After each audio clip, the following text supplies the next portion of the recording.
2, 1. Tá gravando? Então pode ficar aqui mais pertinho. Isso.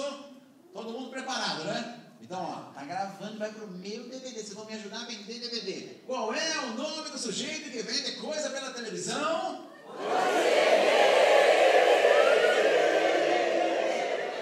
Opa, ficou bonito!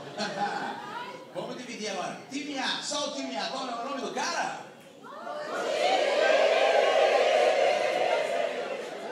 Gostei de todo mundo aqui, mas a voz mais fininha de todas eu pude detectar. A voz mais fininha de todas é a voz do Oliveira. Eu percebi. Agora vamos ver o time B. Time B, atenção. Qual é o nome do sujeito, por favor?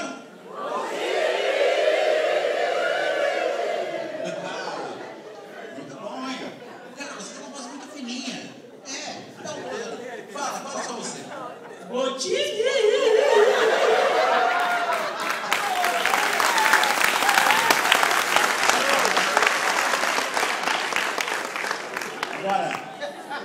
Agora aquele upgrade para vender o DVD legal, hein? Tem que me ajudar, por favor. Pode me dizer à vontade, ó. Vamos lá. Esse tal de Botini é macho ou não é? Decidam-se. Eu vou dar mais uma chance. Atenção. Vamos lá. Botini, por favor. Aqui, ó. Esse tal de Botini é macho ou não é? Agora se decidiram. Decidiram estragar o meu DVD. É isso, decidiram. Só o time A. Levanta a mão e dá um berro aí. Que menina empolgada.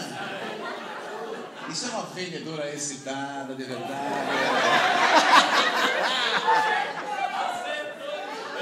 Qual é o seu nome?